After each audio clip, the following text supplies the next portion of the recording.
오늘 주신 본문의 말씀 가지고 가장 비효율적인 공동체를 꿈꾸며 라는 제목으로 하는 말씀을 증거하도록 하겠습니다. 우리 교회가, 우리 신앙이 세상에서 가장 비효율적인 교회가 되기를 간절히 소망해 봅니다. 오늘 우리가 너무나도 잘 알고 있는 무슨 비유예요?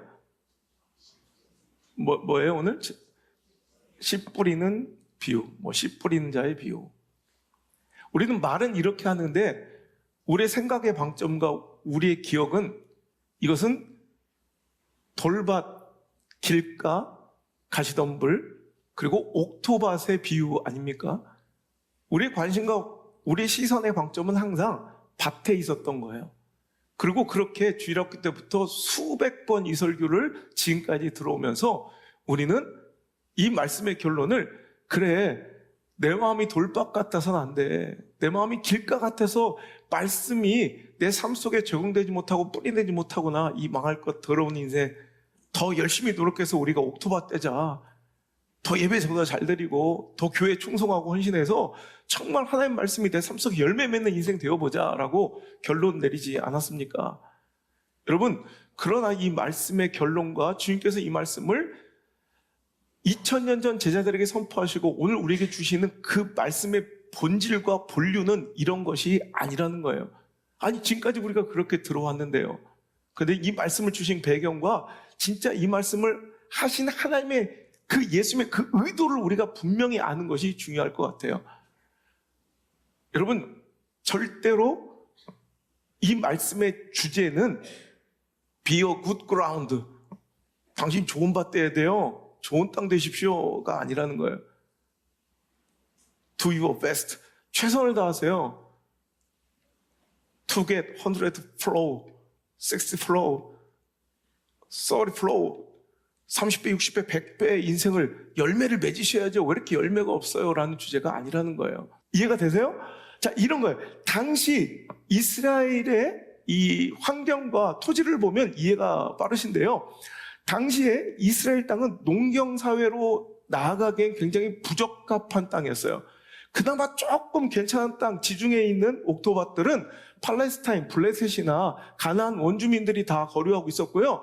이 산지, 예수님께서 특별히 사역하셨던 갈릴리와 예루살렘을 근거로 한 이 유다 땅들은 완전히 산간 지역에 땅이 별로 없었어요. 농사 질 만한 땅.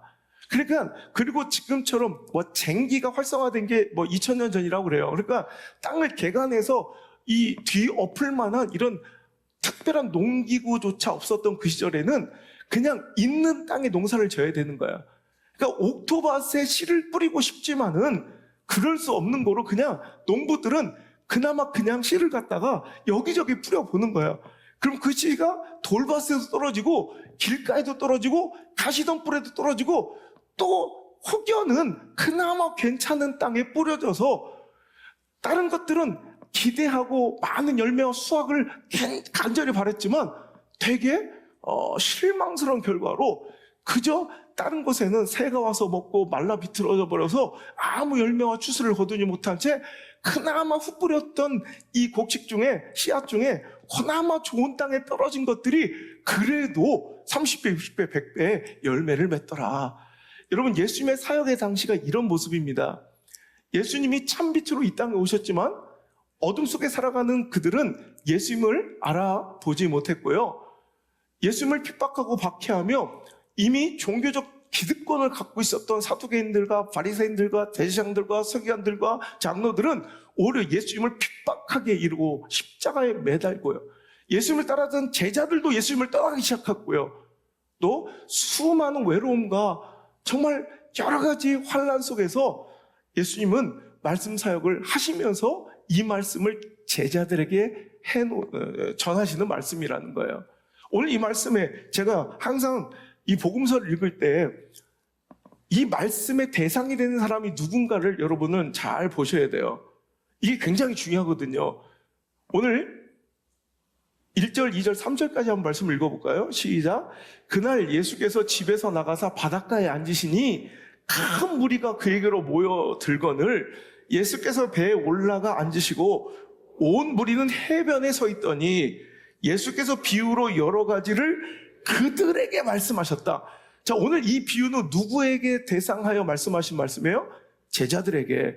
온 무리가 예수님께서 또 바닷가로 나오시자 또 수많은 사람들이 예수님께 자기들의 필요와 병 고침과 자기들이 원하고 추구하는 것들을 요구하며 막 인산인해를 이루며 예수님을 또 쫓아와요. 그러자 예수님께서는 그들과 일부러 의도적으로 간격을 두신 거예요. 그들은 해변에 서 있게 하고 배를 띄워 그들과 거리를 두시더니 그때 누구에게? 제자들에게 말씀하신 거예요. 봤지? 그들은 다 이해가 되는 상황이죠. 우리가 많은 수확과 열매를 기대하면서 씨를 뿌려도 이렇게 이 땅이, 우리가 살고 있는 이 땅이 이렇게 열악해서 저 돌박 같은 길가 같은 가시덤불 같은 이런 토지 속에서 겨우 저 옥토밭에 떨어진 저기서만 열매가 조금씩 맺잖아. 이 시대가 그렇단다. 너희들이 복음을 전하고 이제 초대교회가 세워져서 말씀이 전해질 그 시대가 바로 이렇다는 거예요.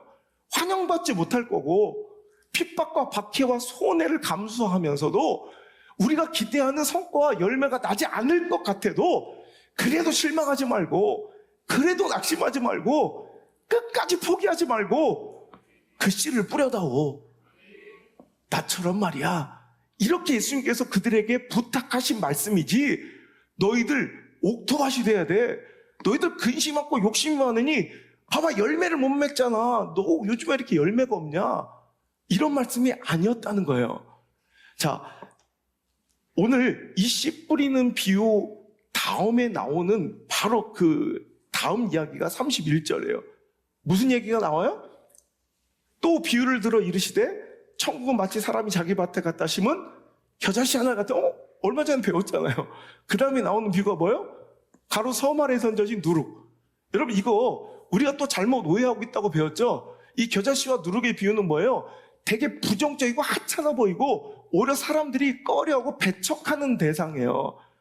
그러니까 밭에 누가 자풀을 갖다 심겠어요.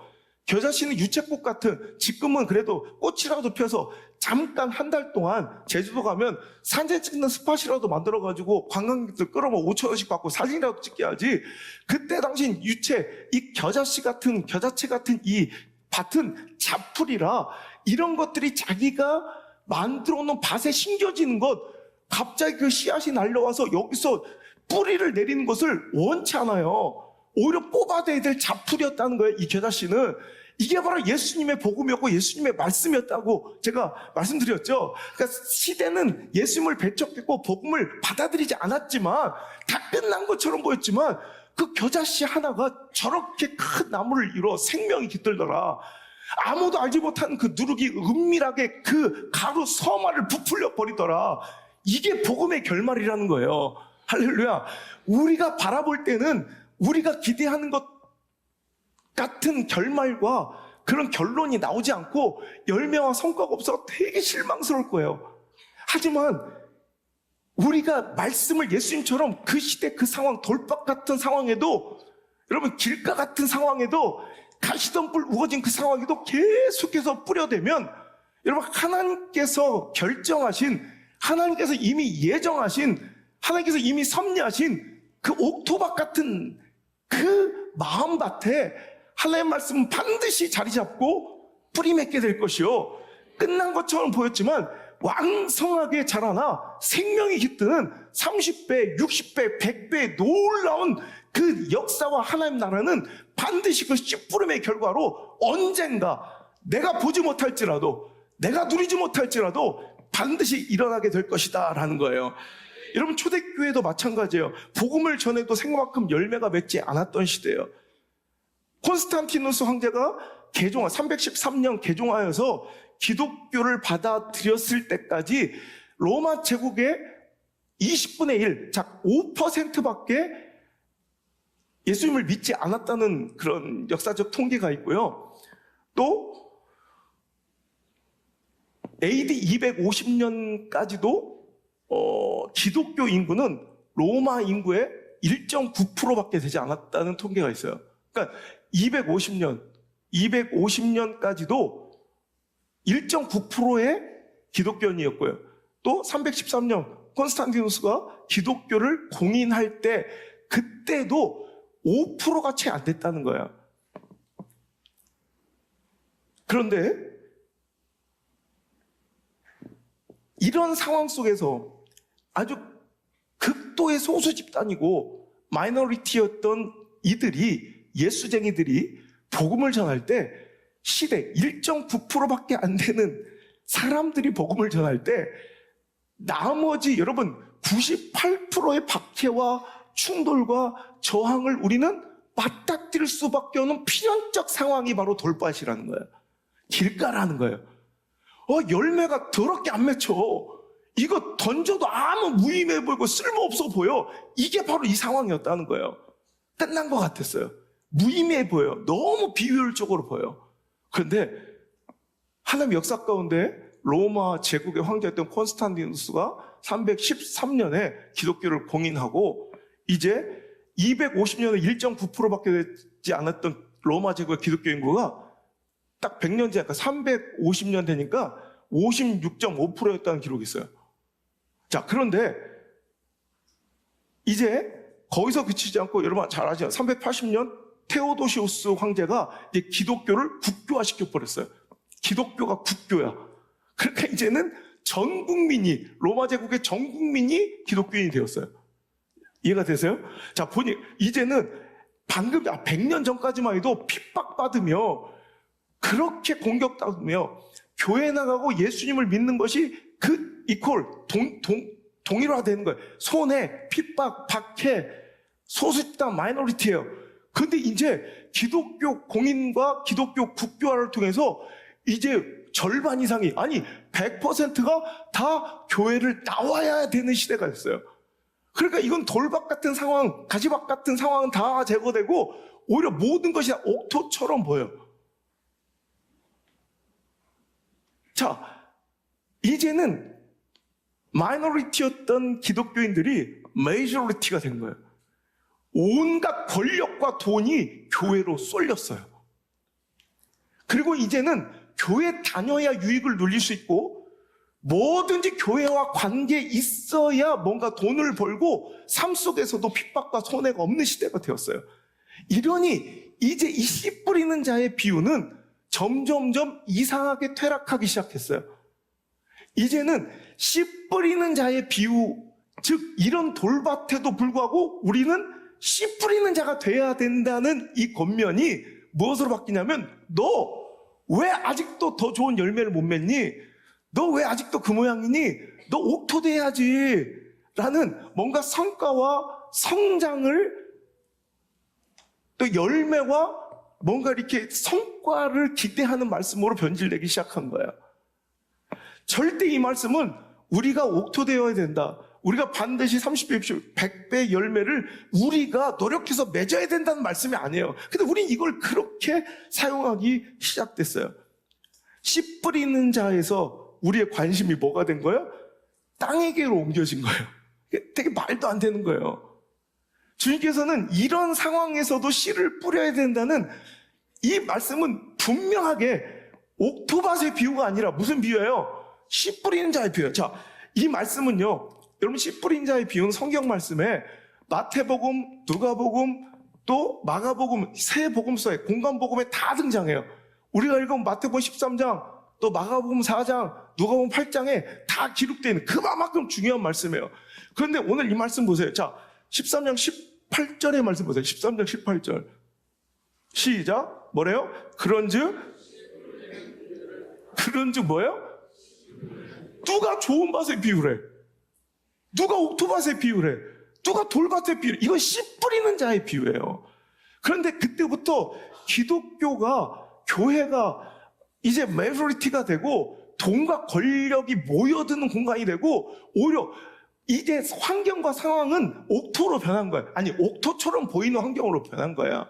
그러자 그들은 이제 더 그들에게 충성을 강요하고 헌신을 강요하고 열정을 강요해서 성장과 뭔가 이 성과를 내어놓기를 원하는 열매와 수확으로 그 관심의 방점이 바뀌어 버렸다는 거예요. 예수님께서 우리에게 이 말씀을 선포하실 때는 너는 좋은 밭이 되어보자. 노력해서 30배라도 한번 이번에 열매를 맺어보자라는 말씀이 절대 아니라 이렇게 어렵고 손해보고 핍박받는 상황에도 이렇게 불가능해 보이고 말도 안 되는 돌박 같은 이런 상황에도 너는 씨를 뿌려야 돼라는 이 말씀. 주님께서 그 씨 뿌리는 자에게 손가락을 가르쳤는데 우린 뭘 보고 있는 거예요? 땅을 보고 있는 거예요. 여러분, 지혜로운 성도는 하나님께서 주신 그 말씀의 방향을 제대로 봐야 됩니다. 오늘 이 말씀의 이 비유의 방점은 지금까지 우리 알고 왔던 것처럼 밭에 방점이 꽂혀 있고 관심이 꽂혀 있으면 안 돼요. 그래도 씨 뿌리고 있는가에 그 관심과 방점이 맞춰져야 돼요. 자, 이제는 옥토가 돼요. 아니, 옥토처럼 보이는 시대가 돼요. 이제 막 교회로 막 사람들이 몰려왔어요. 우리 130년의 역사밖에, 140년밖에 안 되는 이 기독교, 우리 한국의 역사도 마찬가지예요. 기독교가 이 구한말에 들어와서 그 폐쇄적했던 그 시대에 새로운 신물물이 들어오게 되었고, 일제 침탈의 시대에 1.4%밖에 안 되는 기독교인들이 독립을 이끄는 선두주자가 되었고, 동족 상잔의 비극의 이 전쟁 한복판에서 모든 것이 폐허가 됐을 때 나라도 책임지지 못했던 소외된 사람들의 모든 복지와 교육과 의료의 80% 이상을 교회가 감당하며, 옛날에는요 교회 나가야 뭔가 유익을 보는 시대였어요. 그러니까 아이들이 막, 우리 아버지 옛날에 개척하셨을 때만 해도 그냥 교회만 세워놓으면 사람들이 막 몰려와요. 옛날엔 볼거리도 없고 놀거리도 없고 먹을거리도 없던 시대에, 나 아직도 기억돼. 여름 성경하고 내 지금 뭐 라면 한 박스 우리 아버지 어머니가 이렇게 TV를 이렇게 만들었어요. 이렇게 그때는 비디오도 없는 시대라 이렇게 그림 사파를 이렇게 색칠을 해서 우리 아버지가 어떻게 뭐 이렇게 이걸 돌려. 그리고 그걸 이렇게 풀로 붙여서 이야기를 어머니가 막 설교를 하시면 우리 아버지가 이렇게 돌려. 그러면 그 그림이 이렇게 한 장씩 이렇게 넘어가는 거야, 이렇게. 이거 뭐 자동 비디오 같은 거죠. 그러니까 허접한 비디오. 애들이 막 그걸 보려고 350명이 몰려오는 거야. 막 꽉 차가지고 막 앉을 틈이 없는 거야. 그리고 엄마가 그 동네에서 처음 본 음식을 제공했어요. 카레라이스를. 그때 45년 전, 그때 처음으로 카레라이스를 애들이 막 그거 먹겠다가 500명 왔어요. 그리고 소문나서 저 교회 가니까 설사똥을 주더라 막 이래가지고 막 하여튼 옛날에는요 놀거리 먹을거리 막 없어서 교회 오면 그래도 애들이 머리가 깨이고 그리고 뭔가 먹을 거라도 하나 주워 먹고 좋은 즐거운 거리가 놀거리가 생기니까 아이들이 막 교회를 몰려 집에를 안 갔다고. 여러분, 그래서 엄마 아빠들의 핍박, 너희 교회 가면 다리 몽다리 분질러 버린다고 그래도 지게작대로 두드려 맞아가면서도 아이들이 교회를 나왔어요. 근데 이 시대는 이제 달라졌어요. 이제 어느 순간 교회는요 다시 예수님께서 이 말씀을 전하시던 그 순간으로 그 시대로 바뀌었어요. 돌박 같은 시대예요. 여러분, 이제 더 이상 옥토박 같지 않아요. 비난당하기 시작하고 교회가 경멸의 대상으로 바뀌고 조롱의 대상으로 바뀌고, 목사와 성도들이 비난과 조롱과 경멸의 대상으로 바뀌며, 옛날에는 한국 교회가요 정말 깜깜한 어둠 속에서 희망의 등대가 되었고, 갈등의 골이 정말로 이념적 분쟁으로 도저히, 또 지역적 감정이 도저히 하나 될 수 없던 이 민족을 다 끌어안고 감싸는 그 상처를 메워주는 후시딘 같은 역할로, 가교 같은 역할로 교회가 살아가니, 성도들이 활동을 하니 사람들은 교회의 존재를 희망이라 여겼어요. 와, 교회가 있어서 얼마나 감사하냐, 교회가 있으니 얼마나 고마우냐, 교회의 존재를 정말 희망이로 여겼던 이 시대. 그런데 이제 시대가 지나가면서 이 시대는요 교회가 타락하고 변질되고 수많은 사람들에게 경멸의 대상으로 돌아서고, 또 이제 극단적인 정치 진영의 논리 가운데 사람들에게 얼마 전 이 정치적 혼동 속에서 교회는 더 신뢰를 잃어버리고 교회를 이제는 교회의 부존재를 희망한대요. 교회의 존재가 희망이라고 칭송했던 이 대한민국 땅이 교회가 없어졌으면 좋겠다는 시대가 된 거예요. 이 시대가 바로 비로소 돌박 같은, 길가 같은 다시 덤불 같은 예수님이 복음을 전하시고 말씀을 전하실 그때 상황이 된 거예요. 자, 이제 이 말씀은 다시 예수님께서 우리에게 주신 그 목적과 본질 그대로 다시 전해져야 돼요. 그럼에도 불구하고 정말 이런 소망 없어 보이고 내가 교회 다닌다는 정체성을 밝히고 복음을 전하는 순간 그것이 경멸의 대상이 되고 무언가 하나라도 손해가 보는 시대가 되었을지라도 너는 그래도 끝까지 씨를 뿌리듯 말씀을 전하겠느냐? 라는 예수님의 질문이 바로 이 말씀이라는 거예요.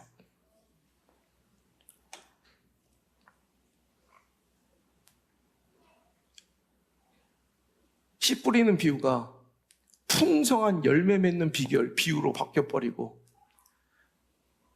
고난과 핍박 중에도 순결하게 신앙과 믿음을 지켜야지라는 이 말씀이 이제 신앙의 목적이 그런 고난과 핍박이 없어진 이유로 오히려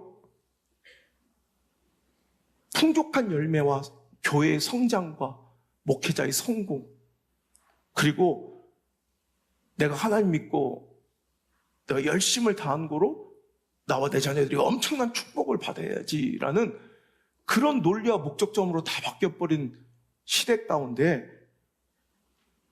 이제 그 틈을 파고들고 효율성이라는 경영 논리와 경제 원칙들이 교회 안에 선교와 전도의 영역까지 틈타기 시작했어요. 어떻게 하면 효율적으로 전도할 수 있을지, 어떻게 하면 되게 많은 열매를 가시적인 성과를 얻을 수 있는 선교가 될 수 있을지를 전략적으로 연구하며 효율적으로 투자하는 시대가 된 거예요. 이때부터 기독교는 기복주의로 흐르기 시작했고요. 복받기에 교회 다니는 거야. 성장주의로 치닫기 시작했고요. 목사들의 목회 방향과 신학은 번영 신학으로 바뀌기 시작했어요. 그러나 이제 시대가 다시 덜밭처럼 변했습니다. 교회가 비난당하고 조롱당하고 우리가 전한 복음이 쓰레기처럼 취급받고 천대받기 시작했습니다. 자, 이제 이 말씀이 작동돼야 합니다. 제대로 힘을 발휘하며 예수님께 우리에게 주신 대로 우리 삶 속에서 잘 적용돼야 될 줄 믿습니다. 예수님의 마음처럼 예수님의 시대적 상황처럼 우리도 시대의 거절과 충돌 그리고 조롱과 비난 수많은 손해와 박해를 받을 것입니다. 그래도 우리는 복음을 전해야 합니다.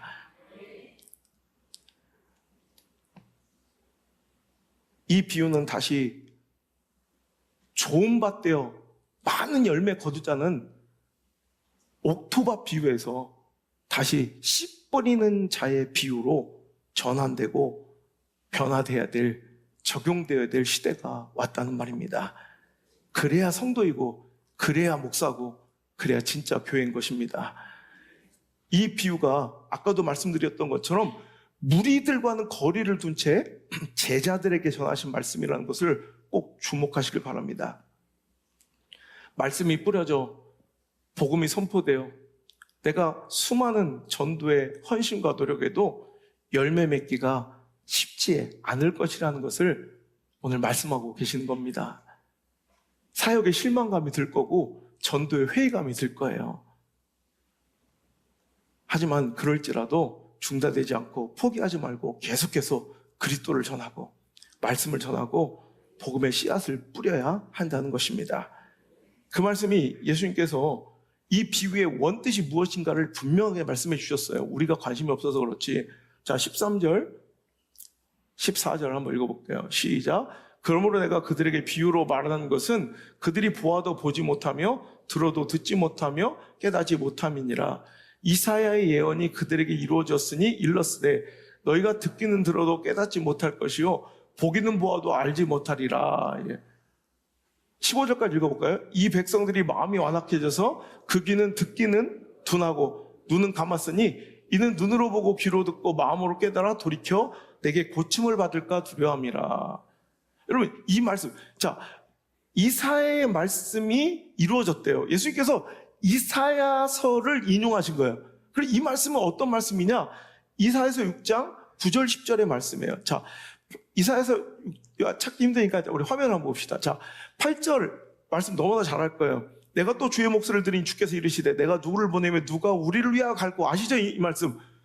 누가 우리를 위하여 갈고 했더니 그때 내가 이르되 내가 여기 있나이다 나를 보내소서 하였더니 이사야가 제가 가겠습니다는 거예요. 우리처럼 누가 저 죽어간 영혼들에게 복음을 전할 거 했더니 우리가 그랬잖아. 내가 가겠습니다 이랬잖아. 그랬더니 9절 10절에 그래 격려해 주시고 힘내라 분명히 열매 있을 거야 이런 말씀을 해주셔야 되는데 9절 10절의 말씀을 읽어보세요. 시작. 여호와께서 이르시되 가서 이 백성에게 이르기를 너희가 듣기는 들어도 깨닫지 못할 것이요 보기는 보아도 알지 못하리라 하여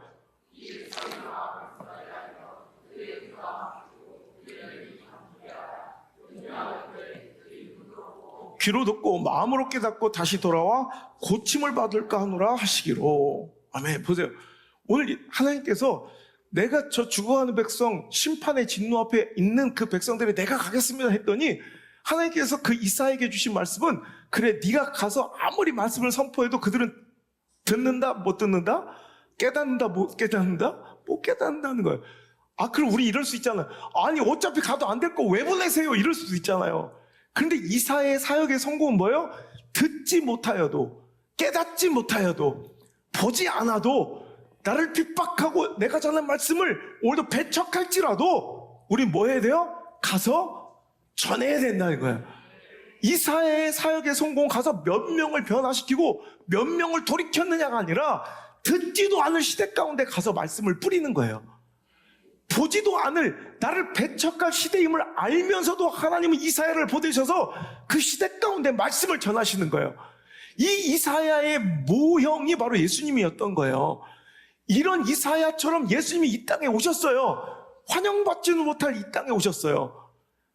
배척당할 걸 뻔히 아시고 공격당할 걸 아시면서도 오셨어요. 이 땅이 옥토 같지 않을 걸 아시면서도 오셨어요. 돌박 같은 그들에게, 가시덤불 같은 그들에게, 길가 같은 그들에게 예수님은 스스로가 말씀의 씨앗이 되어 뿌려지셨다는 거예요. 그게 바로 십자가의 사랑이라는 것입니다. 콘크리트 바닥, 돌밭에 씨를 뿌리는 건 효율적이진 않아요. 하지만 비효율적이고 정말 효율적이진 않아도 저 생명은 반드시, 저 씨앗은 반드시 생명을 맺는다는 거. 단단한 콘크리트를 뚫어버리는 생명. 여러분, 폐 건물을 뒤덮어버린 그 잡목들. 얼마 전에 경주 갔더니 경주에 어떤 옛날에 유명했던 어떤 관광센터인데 그게 이제 십수년 방치됐더니 그 지붕에서 나무가 자라고 있더라고. 와, 생명은 나 진짜 경이롭고 대단한 거예요. 여러분, 생명은 반드시 이런 특징이 있어요. 뿌려지기만 하면 아주 작은 틈바구니도 비집고 들어가 반드시 열매를 맺어요. 생명은 바위보다 강해요. 생명은 콘크리트 바닥, 세멘트보다 강해요. 그 결과가 바로 저 여러분인 줄 믿습니다. 지난주 우리 안봉기 목사님 설교에 은혜 받았던 사람들이 많아요. 여러분 보세요. 한 명도 예수 믿지 않는 그 돌박 같은 집안에 귀신을 숭배하고 미신만 섬겨왔던 그 유교적인 집안, 교회 나간다는 얘기만 하면 다리몽댕이를 분질러버리는 그런 집안에 이 가시덤불 같고 길가 같고 돌박 같은 그 마음과 가정과 상황에 그 뿌려진 씨앗이 저렇게 그 틈바구니에서 반대 하나님께서 예정하신 그 옥토밭이었던 거야. 생명을 표현해.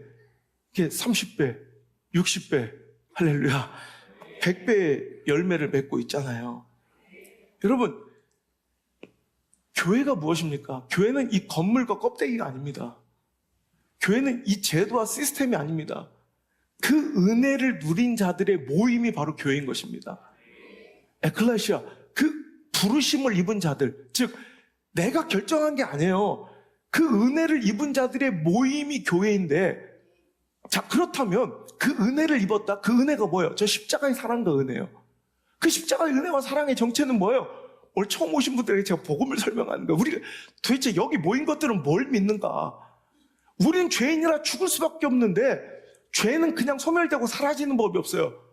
죄는 반드시 대가를 치러야 돼. 그 대가를 누가 치르신 거예요? 예수님께서 치르신 거예요. 그 예수님은 하나님의 독생자 아들이신데, 여러분 가장 합리적인, 가장 효율적인 선택은 무엇이 있을까요? 저는 그렇게 생각해요. 우리 하나님의 능력이라면 말 한마디로 온 우주를 창조하신 그분께서 이 천체 가운데 아주 먼지 같은 이 지구쯤은 그냥 소멸해 버리시고 다시 처음부터 여러분 다시 만들어 가시는 게 훨씬 더 합리적이에요. 근데 우리 인류가 경험한 가장 비합리적이고 비효율적인 선택은 바로 하나님이 독생자 아들을 저 십자가에 매달아 죄값을 치르게 만드신 거예요. 그걸 대속이라, 대속. 우리의 죄를 다 속죄시키고 그 죄값을 치르게 하셔서 우리에게 다시 기회를 주신 거예요. 그 은혜를 이 말씀이 믿어지는 게 옥토밭이에요. 오늘도 하나님 말씀이 오늘도 들리는 것이 바로 그게 바로 옥토라는 거예요. 자, 23절. 가시떨기, 돌밭, 길가는 그냥 뒤에 읽어보시고 23절 시작. 좋은 땅에 뿌려졌다는 것은 말씀을 듣고 깨닫는 자니 결실하여 어떤 것은 100배, 어떤 것은 60배, 어떤 것은 30배가 되느니라. 좋은 밭은 뭐예요? 좋은 밭은 말씀이 듣고 그게 내 말씀으로 믿어지기 시작하고 들려지기 시작하는 거예요. 이건 말도 안 되는 사건이에요. 이건 말도 안 되는 기적이에요. 여러분, 이어령 교수가 우리나라 최고의 인문학자이며 지성이었던 그분이 어떤 논리로 그의 뇌구조를 파괴하고 그의 그 이성적 아집을 허물겠어요. 제가 글쟁이로서 가장 존경했던 사람이 이어령 교수인데, 그래서 내가 눈물로 너무 감탄해서 어린 시절에 이어령 교수의 책을 읽고 내가 몇 번 편지를 썼거든. 야, 내가 이런 지성을, 이런 지적인 이런 양분을 겨우 돈 10,000원에 살 수 있다는 게 너무 감사하다. 난 당신과 이 시대에 동시대에 살고 있는 것이 너무 감사하더라고. 제가 이어령 교수한테 편지를 썼다니까. 빌 게이츠한테도 썼는데 그놈은 답이 없어. 여러분, 이런 분을 어떤 논리적 구조로 박살을 내고 어떻게 양육하고 어떻게 교육시키면 그분이 맞네요, 예수님이 하나님의 아들이시군요, 누가 그 일을 해낼 수 있단 말이에요. 그런데 하나님이 비집고 들어가세요. 말씀이 그 생명이 되어 그 마음밭에 뚫고 들어가 여러분 그에게 생명을 피워 지성에서 영성으로 이제 자기 지적 허영으로 지적 교만으로 신의 부존재를 주장하던 자가 자기의 모든 지성을 다 이용해서 하나님의 존재를 알리는 자로 살다 죽으신 거예요. 여러분, 이게 바로 기독교의 복음이고 이게 바로 좋은 땅이에요. 오늘 여기 어떤 모습과 상황 가운데 오신지 모르겠지만 오늘 당신 이 자리에 있고 하나님께서 이 말씀을 들려주시는 것, 이제 이 말씀이 들려주면 뭔가 자세히 알지 못하겠지만 내 마음을 뭉클하게 하고 오늘도 내 마음을 비집고 들어오는 것, 그것이 바로 하나님의 역사의 시작이며 내가 좋은 땅, 좋은 밭이라는 증거인 줄 믿습니다. 여러분, 이 비효율적인, 비합리적인 은혜의 수혜자들이 말이에요, 교회는 이 비효율과 비합리의 극치의 수혜를 받은 자들이 모여있는 게 교회야. 근데 교회가 어느 순간부터 경영의 원칙과 경제의 논리와 구조와 효율이 들어와 지배하기 시작했어요. 야, 그거 비효율적이야, 안 해. 야, 그거 가능성 별로 없어, 안 해. 그거 가성비 떨어져, 안 해. 이건 세상이야, 세상. 가장 비효율적인 은혜를 받아 여기 있는 자들이 가장 효율적인 집단이 되어버리고 있는 이 시대적 상황 속에서 우리 정신 차려야 합니다. 교회는 끝까지 주님 오실 때까지 비효율적인 공동체가 돼야 돼요. 여러분, 효율적으로 살아간다는 건 뭐냐면 이런 거예요. 차라리 여러분 헌신 잘하고 교회 잘 다녀서 이제부터 조금만 만져주면 막 충성 봉사할 수 있는 일꾼들한테 투자하는 거예요. 걷다 시간 쓰는 거예요. 어떤 분이 저한테 그러대, 왜 오는 막 다른 게 장로 받고 막 이렇게 오신 분들한테 목사 그렇게 냉정하고 냉정하고 등록도 안 받아주시면서 그 라면 사갖고 가가지고 할머니들한테 매달려서. 여러분, 이게 비효율적인 경제 구조예요. 여러분, 14년 전 기억하세요? 12년 전. 여러분, 우리 교회 장로도 안 세웠는데 장로가 한 8명 있고 마주집사 뭐 몇십 명 있고 우리가 여러분 몇백 명을 내보내서 축복하면서 파송하면서 그분들 딴 데 가달라고 내가 여러분, 이게 비효율적인 경제 논리고 이 경영 구조에선 빵점짜리 경영자예요. 그리고 우리가 해야 될 것은 여기서 복음을 전해 듣지 못한 자들에게 복음을 전하는 거예요. 요즘 한 교회가요, 몇 년 만에 몇 명이 됐다 막 자랑하면서 모여있는 사람들이 다 집사 권사 장로들이야. 교회 조금 불만 있는 것들 다 모여서 교회를 비판하고 목사들을 비난하면서 되게 쿨하고 나이스한 척하면서 막 성도를 불러 모아. 있어요. 그리고 자기들 몇 년 만에 몇 명 됐다고 자랑해. 그게 교회예요? 여러분, 교회가 건강해지려면 비효율적인 공동체로 가야 돼요. 탕자 이야기 아시죠? 이 탕자, 이 나쁜 놈이 아버지의 유산을 먼저 땡겨달래. 이런 나쁜 놈이 있어요. 아버지 어차피 죽을 거 아니에요. 죽기 전에 나한테 줄 몫을 먼저 주세요. 나 그거 사업 잘할 테니까. 그래가지고 그 돈 갖고 가서 다 날려먹어서 사업한다고 했다가 오히려 다 망하고, 이제 돼지 새끼들 주는 이 쥐염 열매도 없어서 그대야 끼대끼대 자기 아버지 기억하고 와서 참 염치 없지만 아버지 집에 종이라도 살면 먹을 거라도 죽진 않겠더래. 그래서 돌아왔어요. 그런 아들 경제적으로 내쫓아야 되죠, 이 나쁜 새끼. 그런데 아버지는 그를 안고 기뻐하며 좋은 옷을 피고 금가락지를 띄워주고 송아지를 잡아서 잔치를 열어. 그러니까 장자가 와서 막 열을 받아. 아니, 난 여기서 열심히 충성하고 봉사하면서 한 번도 아버지 집을 떠난 적이 없는데 나한테 내 친구들 불러서 염소 새끼 한 마리 안 잡아주고 말이야. 아니, 저 탕자, 저 호랑방탕 저놈한테 소를 잡아줘요? 분노하면서 나간다는 거예요. 여러분, 좋은 경영자는 어떻게 해야 되냐면, 여러분이 목사가 아니라 경영자를 원한다면 여러분, 장자들한테 염소 새끼를 자꾸 잡아줘서 잔치를 열어줘야 돼. 여러분, 장자들 비유 맞춰주면서 그들을 위해 염소 새끼 팔아가지고 잔치 열어줘야 돼요. 그러면 그 집안 더 잘 돌아가. 더 열심히 다 할걸? 막 칭찬해주고 격려해주니까 여러분, 그 장자들이 얼마나 헌신 잘하겠어요. 그 장자들이 얼마나 열심히 내겠어요. 집안은 잘 돌아가고 집안 더 잘 되고 더 부유해질걸? 근데 여러분, 이게 이익 집단이라면 이게 가능한 얘기예요. 이게 어떤 경영 전략을 목표를 가지고 돈 벌러 모인 이익 집단이라면 이렇게 해야 되지만, 우리가 가치 집단이 분명하다면, 우리가 생명의 공동체가 분명하다면, 여기가 가정이라면, 사랑의 공동체라면 그러면 안 돼. 여러분, 탕자가 돌아와서 아버지한테 무슨 이익을 주겠어요? 솔직히, 그죠? 또 짐이지, 또 덤비지. 그 탕자가 와서 뭘 해주겠냐고. 아버지 집에 무슨 경영적, 경제적 유익을 주겠어요. 오히려 아버지가 지혜로우면 장자, 열심히 일하고 충성스러운 장자들 잘 달러주고 잔치 열어줘서 그들 여행 보내주고 그들에게 직분 주고 막 사람들 박수 받게 해주고, 그래서 그들이 더 헌신 잘하고 돈 열심히 내고 더 충성하게 만들어야죠. 교회 잘 돌아가게. 근데 그거 하지 않는 거예요. 왜?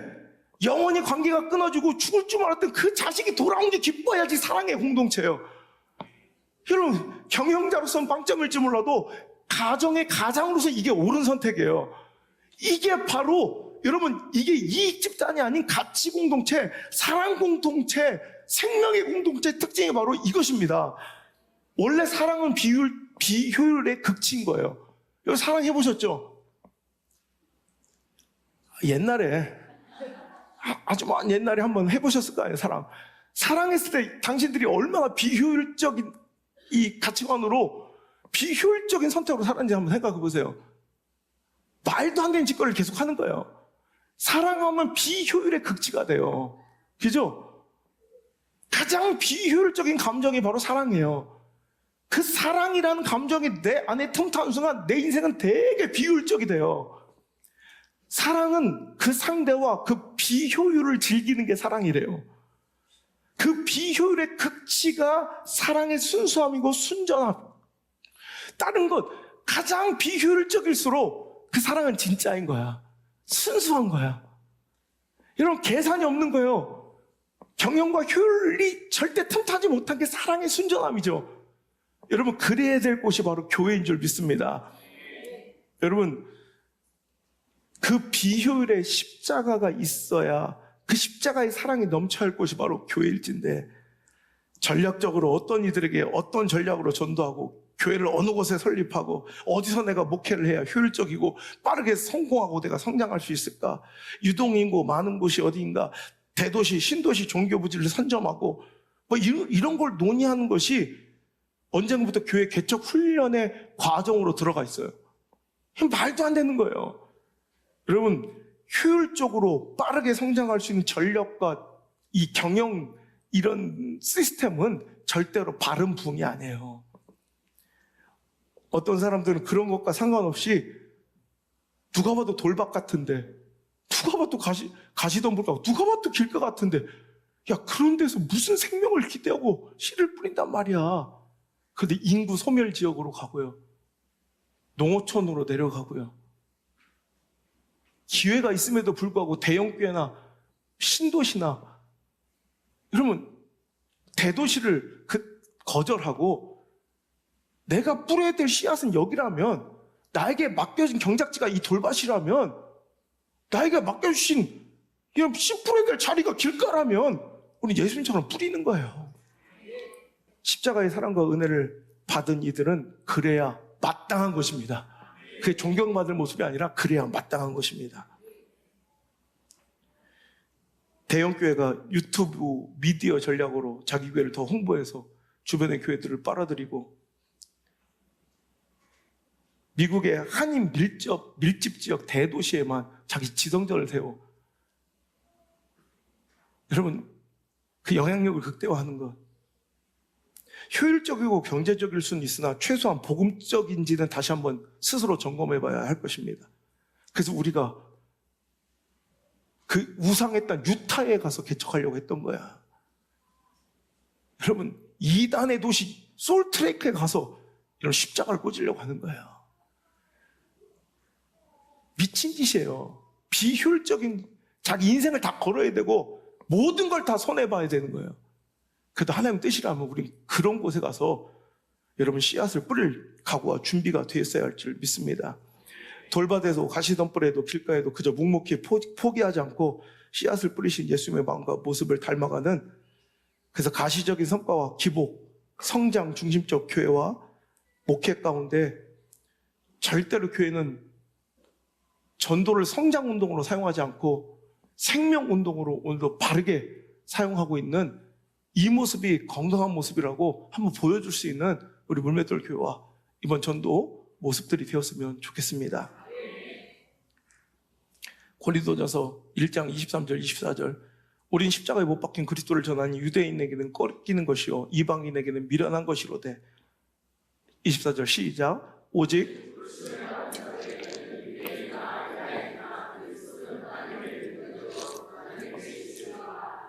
거리끼고 미련해 보이는 그 어리석은 전도를 우리는 지혜로, 능력으로, 사명으로 알고 끝까지 해야 된다는 거예요.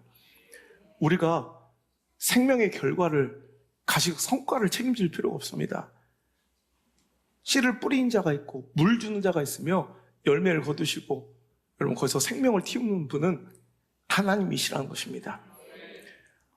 안봉기 목사님을 전도했던 한 무명의 여자 자매는 지금도 안봉규 씨가 목사가 되고 그 아들이 대를 이어 목회를 하고 이렇게 30배, 60배, 100배 열매를 맺고 있다는 것조차 몰라요. 하지만 그는 뿌렸어요. 누군가 주변에서 물을 줬고요. 여러분, 그 가운데서 꽃을 피우는 것. 고린도전서 3장 6절, 나는 심었고 아볼로는 물을 주었을 때 오직 하나님께서 자라게 하셨다. 우리는 그냥 하나님께 내어 맡기고 오늘도 이 돌박 같은 비효율적인 곳에, 여러분, 끝난 것 같은 가능성 없어 보이는 시멘트박 같은 곳에 우리는 끝까지 복음의 씨를 뿌리는 그 작업, 거룩한 작업을 멈추지 않게 되었으면 좋겠습니다. 가지고 옥토박가처럼 보이는,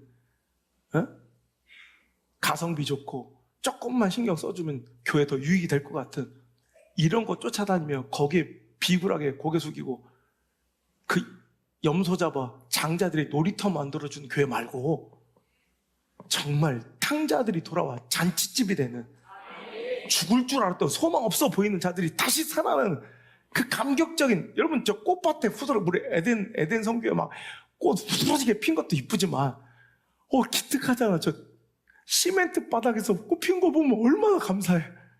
이것도 멋진 거예요. 이런 우리들의 삶이 되길 바랍니다. 그래서 결론을 맺고 싶은데 내가 하나만 더 할게. 미안해요. 왜냐면 자기들 오늘 왔다가 다시 안 올 수도 있잖아. 그래서 오늘 이 말씀 전해줘야 돼. 자, 오늘 이 비유에서 우리가 꼭 들어야 될 것은, 아까도 계속 얘기했죠. 우리는 씨 뿌리는 자의 비유를 들어야지 옥토밭의 비유가 아니에요. 그러니까 옥토밭이 되는 것은 나의 선택이 아니라는 거예요. 절대적인 농부, 주인이신 하나님의 절대 주권이라는 거예요. 자, 여러분 만약에 저 땅들한테 가서 오늘 예배 마치시고 가서 저 땅들에게 한번 선포하십시오. 너 옥토밭 되고 싶니? 돌밭 되고 싶니? 너 어째 이렇게 아직도 돌밭이니? 내가 3년 전에도 너는 길가였는데 여전히 길가구나. 너 이러면 안 돼. 다음 주까지 네 안에 있는 가시덤불 다 제거하고 돌아오니라. 이렇게 한다면 그분은 교회가 필요한 분이 아니라 정신병원이 필요한 분이에요. 여러분 다 웃을 거예요. 여러분 이 말씀이 바로 이런 말씀이에요. 우리는 우리 스스로가 옥토가 될 수 없는 존재들이에요. 우린 절대 스스로 옥토 될 수 없어요. 자, 돌밭도 있고요. 아까도 얘기했죠. 이스라엘 사람들이 농사 짓고 있는 거의 대부분의 땅이 돌밭, 가시덤불 막 길가예요. 그나마 조금 있는 데가 그냥 옥토 같은 데인 거예요. 자, 그런데 그 옥토와 돌밭에, 옥토와 좋은 땅과 길가에 가시덤불과 그 좋은 땅과의 차이가 있다면 무엇일까요? 여러분, 옥토가 원래 옥토였을까요? 똑같은 돌밭이었어요. 여러분, 옆에, 여기가 돌밭인데 여기가 옥토일 리 없잖아요. 똑같은 돌밭인데 이 옥토가 그나마 옥토 될 수 있었던 이유는 뭐예요? 농부의 괭이질과 삽질을 버텨낸 거예요. 그냥 농부가 끊임없이 쟁기질을 하고 삽질을 하고 내 평생을 품고 있었던 그 뭐라고 소중하게 이거 막 붙들고 살았던 내 돌들을 끄집어서 내어 던진 거예요. 어떤 사람은 그게 중독일 수도 있고 사람 관계일 수도 있고 탐욕일 수도 있고 막 욕망일 수도 있고, 저마다 그 더러운 돌들을 막 품고 살아가는데 농부는 막 계속해서 쟁기질을 하고 괭이질을 하면서 나를 깨고 부수고 돌을 끄집어낼 때마다 그걸 견뎌낸 게 옥토지, 내가 스스로 돌을 토해내며 가시덤불을 제거한 자가 아니라는 거예요. 우리가 옥토일 수 있는 이유는 우리가 원래 옥토스러움, 우리가 좋은 땅다움이 아니라 바로 끝까지 끊임없이 말씀 아래 하나님께서 나를 완전히 정복하실 때까지, 야곱을 이스라엘로 만들어 환도뼈를 어긋나게 하실 때까지 그 영적 씨름을 버텨내는 것, 견뎌내는 것, 이게 진정한 영적인 승리인 것입니다. 그래서 믿음은 견디는 거예요.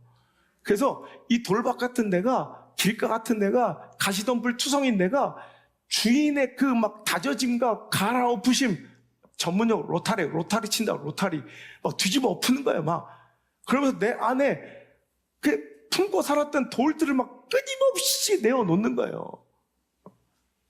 여러분, 주님께서 오늘 우리에게 무슨 말씀하시냐면 내가 분명히 옥토라는 거예요.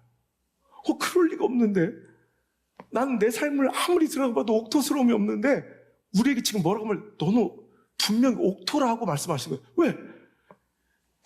하나님의 말씀이 들리고 믿어지니 내가 봐도 스스로 말도 안 되지만 내가 분명히 옥토라는 거예요. 할렐루야. 그러면서 내 삶에 말씀을 통해 30배, 60배, 100배의 삶의 변화와 성장들을 주님께서 이끌어 가시겠다는 하나님의 선포예요. 여러분, 말씀이 내 마음과 삶을 이제부터 통치하고 경영하실 거예요. 하나님의 주권이, 통치가 일어나는 내 마음이 하나님 나라가 될 거예요. 말씀은 반드시 우리 삶을 변화시키고 성장시키는 끈질긴 생명력이 있기 때문이에요. 그래서 예수께서 말씀하십니다. 그런즉 씨 뿌리는 비유를 들으라. 옥토밭되기가 아니라 나는 끊임없이 너를 포기하지 않고 네 돌박 같은 마음에 이 말씀을 뿌릴 테니 너 기대해. 이거예요, 이거. 내가 뭔데 옥토밭이 돼요? 내가 뭔데 좋은 땅이 돼요? 그래, 나도 좋은 땅이 돼야지. 말씀 잘 듣고 마음에 새기고 믿음의 열매를 맺는 삶을 여러분 꿈꾸니 삶이 호락호락하지 않거든.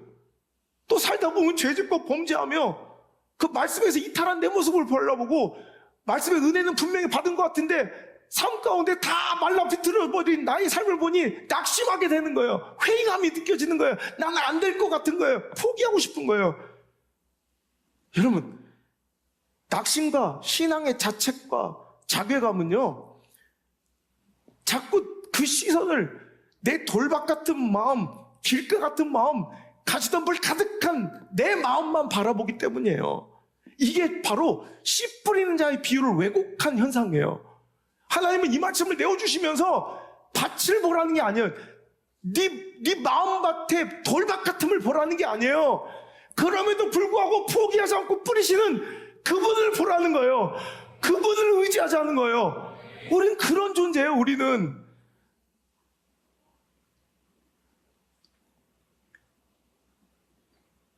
이런 나를 포기하지 않으시고 내가 연약하고 외롭고 힘들고 고독하고 깨어질 때 그 작은 마음의 틈과 내 삶의 그 작은 틈도 비집고 들어와 결국 뿌리 내리시고 마시는 생명 되시는 예수님의 말씀을 기대하자는 거예요.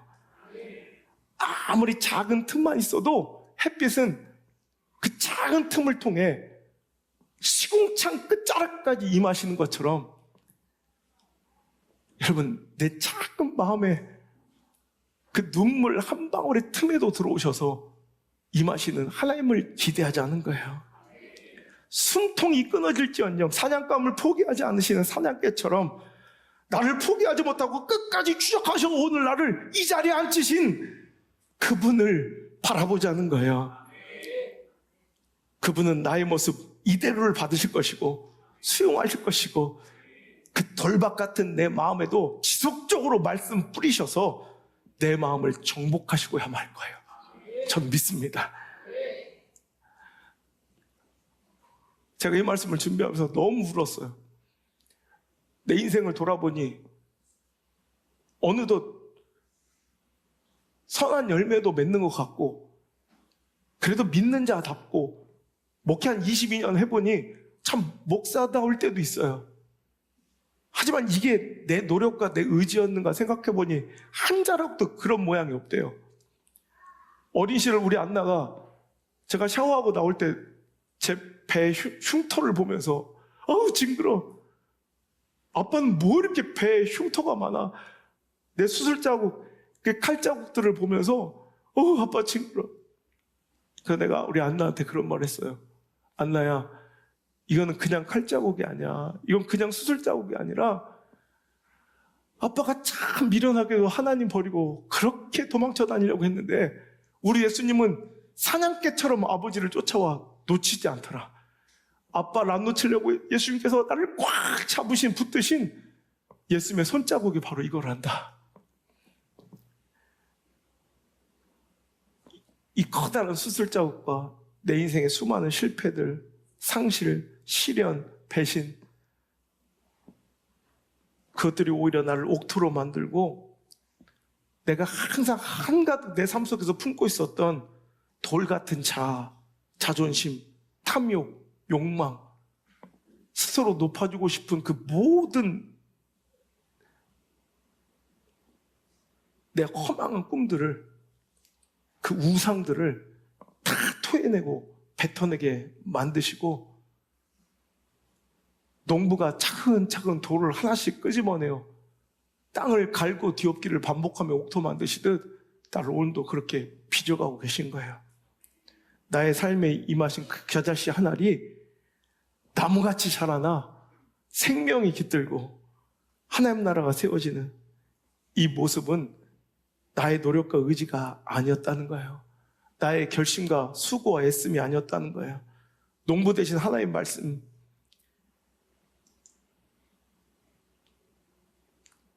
예수님이 나를 포기하지 않으시고 그 초라하고 실망스러운 모습에도 결코 실망하지 않으시고 끝까지 나에게 뿌려주신 그 은혜 덕분인 거예요. 여기서 신앙의 회의와 낙심, 스스로 포기하고 떠나는 것만큼 교만한 게 없어요. 그래서 아직도 지가 뭔가 할 줄 안다고 생각하는 거예요. 아직도 자기의 수고와 노력으로 뭔가 할 수 있다고 착각하니까 회의가 들고 낙심되고 자책하고, 이것만큼 교만한 게 없어. 우리가 뭘 해? 아직도 자기애와 에고가 살아 날뛰는 우리 삶을 다 버리고 주님만이 할 수 있습니다. 나는 아무것도 할 수 없습니다. 우리는 아무것도 아닙니다. 나는 마음은 원하지만 육신이 약하고 마음으로는 선한 것을 추구하지만 또 죄에 넘어지며 육신을 따라 사는 초라하고 꼴도 보기 싫은 나를 오늘도 만나지만, 하나님, 나는 주님만을 의지합니다. 오라 나는 곤고한 자로다. 사도 바울처럼 외치며 끝까지 더 수고하고 노력하고 애써서 옥토바 떼는 것이 아니라 끝까지 주님을 더 필요로 하며 주님의 은혜를 사모하고 갈망하는 존재들이 바로 성도인 줄 믿습니다. 오늘 그분의 은혜를 더 기대하시며, 주님, 지금까지 저를 포기하지 않아서 감사합니다. 앞으로도 저를 정복해 주옵소서. 저는 주님이 필요합니다. 전 주님이 필요합니다. 이전보다 더욱더 주님이 필요합니다. 고백할 수 있길 바라고, 오늘도 허망하게 나의 자아와 에고를 의지하며 내가 뭔가 할 수 있다고 착각하며 내 수고와 의지로 뭔가 될 거라고 착각하다가 스스로 낙심하고 자책하고, 오늘도 회의에 빠져 너 신앙 가운데 단절되고 돌아선 사람들이 있다면 다시 돌아오는 은혜가 있기를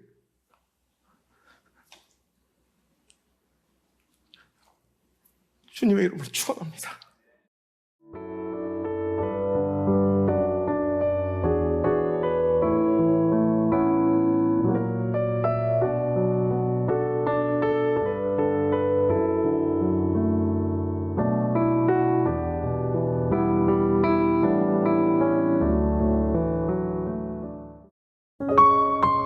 GOD Good TV